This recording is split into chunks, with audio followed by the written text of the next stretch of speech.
Hello, everybody. Welcome back. Thank you so much for coming for another devotional. And before I get started today, I want to thank Tim Foster and Sabine Vlamming. Thank you so much for recommending my channel. I've gained so many new subscribers, so welcome new subscribers. It's been fun having some more new friends, and you're all so kind. I want to thank you for the encouragement and the nice comments. And, someday, maybe I'll be as fancy as Tim and Sabine. Once I get to 1,000 subscribers, YouTube will let me have a community tab in my YouTube channel. And then I can post my timelines, my word studies, and posts like you guys do. But until then, I just have to keep climbing Mount Sinai step by step with getting each new subscriber, and you really saved me a lot of steps there. So thank you very much. I admire your work tremendously. Okay, so I want to talk a little bit more about the lawless one from our last video. And the Pharaoh is a great template to study. And of course, the Exodus is a great template to study for our rapture, our getting out of Dodge, so to speak. And so this is why I want to refer back. And I want us to take a look at Exodus 5:1, because God told Moses, go to Pharaoh and say, let my people go that they may celebrate a feast to me in the wilderness. That's interesting. What feast do you think that was? If you said Feast of Unleavened Bread, you got that right. God wanted to spend a whole week with his people at his mountain eating unleavened bread. Manna. You'd have given them manna, yeah. He wanted them to enjoy being away from Egypt, who is a type and symbol of sin. Now we know leaven is a type and symbol of sin as well. Leaven is a raising agent. It raises your waffles, your pancakes, your loaf of bread, your ego, your attitude.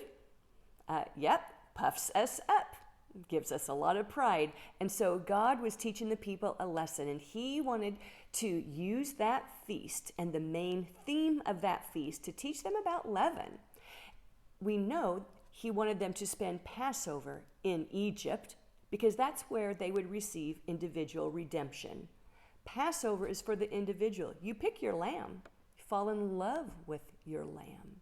Then he is your sacrifice. You choose him. Jesus Christ is your lamb. Well, then unleavened bread means the Feast of Unleavened Bread means that you are set free from your sin. Okay, now, the feast that is called Day of Atonement, that feast is a national feast. That was teaching us that a nation needs to repent of their sins. And it's something, of course, our nation and the other nations have not done yet. So God is still longing for that day. But isn't it interesting that God, even though he's in complete control, was back then, still is, there's some sort of an agreement that we don't know about, kind of like Job didn't know about the agreement between God and Satan. Well, there's some kind of agreement that God still has with Satan, and it's to test every servant. Whatever that agreement is, I don't feel comfortable about it, but it's to test us. All right? Well, so the Jews left Egypt on the first day of unleavened bread, and they were loaded with treasures. They passed through the Red Sea, also called the Reed Sea, on the 7th day of unleavened bread. So they went through on dry land, horizontally, but of course, on our Exodus, we're going to be going up vertically. Now, when the Pharaoh and his armies tried to cross through the Red Sea, we know what happened. They were destroyed. What is that symbolic of? Well, Satan, back in the 60s, he was trying to go through vertically. Look at this image that is a description of Genesis chapter 1, verses 7 and 8. This is when God was dividing the waters from the waters. putting in a firmament, which we call orbit, outer space. God calls it firmament. So I'll let you study that there. But that's when God was naming the days, morning and evening, day and night, naming the heavens. And so when Pharaoh tried to go through the Red Sea, that was him trying to go through, up to, and through the waters above the firmament. He wants to storm heaven. In fact, Tad made me aware of Project Fishbowl back in the 60s with our government. Our government was sending missiles up into the atmosphere for the purpose of trying to break through the waters above the firmament. When they couldn't do it, they scrapped that project. We'll talk about what the project was that replaced that. Okay, but now for a minute, I want to talk to you about the man of lawlessness and when the restrainer will release his grip on God's people, the bride. And then he will reveal himself. Now, always keeping in mind God is in complete control, and Satan can only go so far, and there's a timing factor. We don't know exactly when it is. We've kind of narrowed it down, haven't we?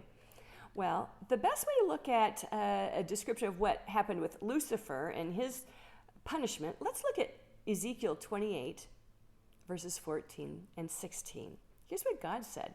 You were the anointed cherub who covers. You were on the holy mountain of God. Verse 16. I have cast you as profane from the mountain of God. Now, the mountain of God in heaven, that refers to government. Mountains are government. So Satan was cast down out of the heavenly Mount Zion. Now that word cover, it says here he was the cherub who covers. Let's study that. That's the Hebrew word, sakak. That's weird. S-A-W-K-A-K. It's Strong's number H5526, if you want to look that up yourself. Well, what does that mean? It means entwine as a screen, to fence in, to cover over, hedge in, to shut up. Wow, if there's one thing that this wicked cherub knows to do, he knows how to entwine as a screen. He knows how to fence people in. He knows how to oppress, doesn't he? Yeah, he knows how to guard. He was guarding God's treasuries. Then he started doing some trading.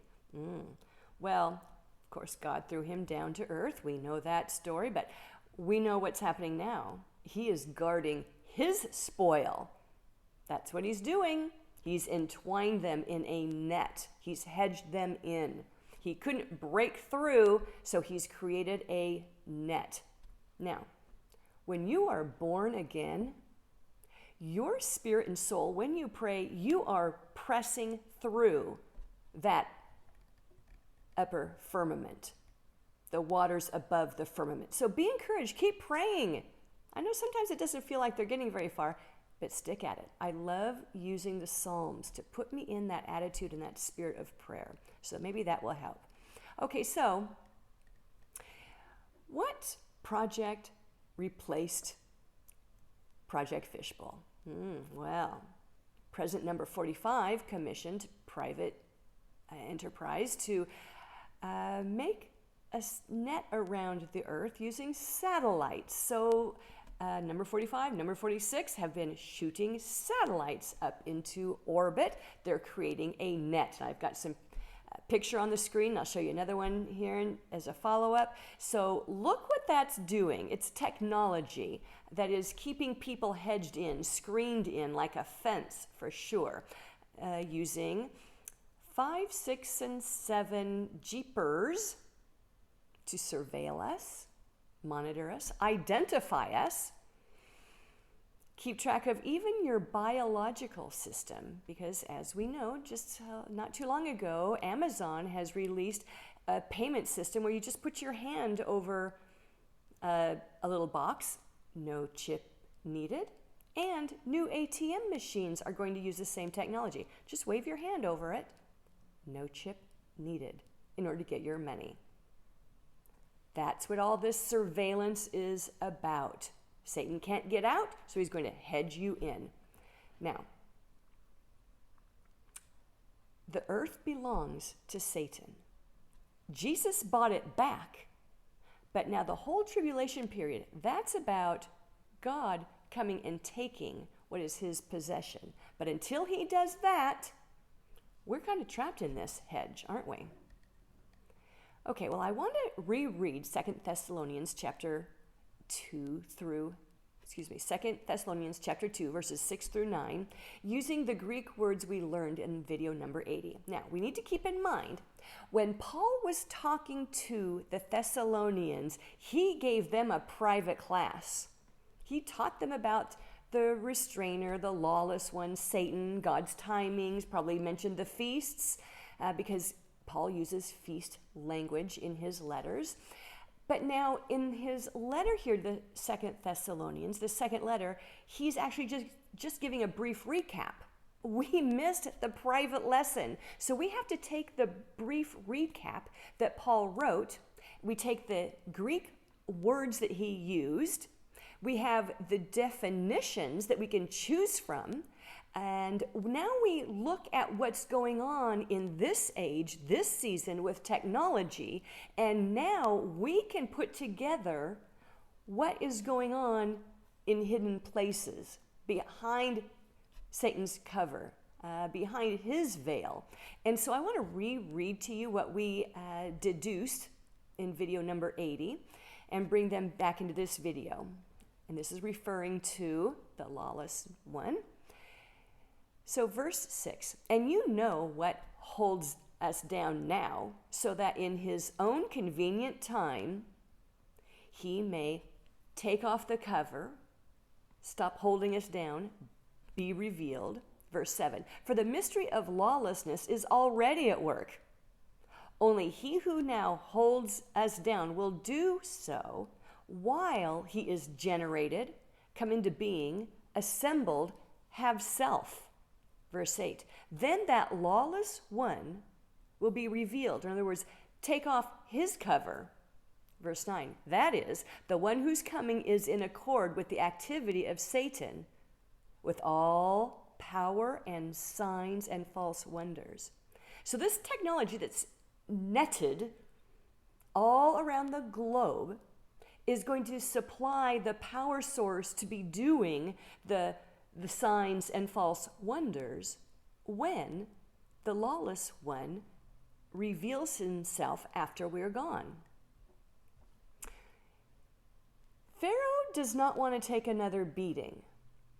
The lawless one knows what happened to his kingdom when he pressed God too far. He lost a huge army in the Red Sea. So he's being a little bit more careful this time. He knows to release us at just the right time when he's got his act together. All right, so the beast system is undercover right now in man-made government, man-made mountains. He's making his mark voluntary right now, but it will be forced pretty soon. Now, when he removes his cover, when he reveals himself, makes his identity known, he's going to force the mark. If they don't comply, they will be killed. See, Paul was telling the Thessalonians that the apostasy will happen before the man of lawlessness reveals himself. Once he reveals himself, he knows the sleepy Christians will wake up, and he's the one who put them to sleep. He wants to keep them that way, all right? And the rapture is going to wake up people. His revealing is going to wake them up even more.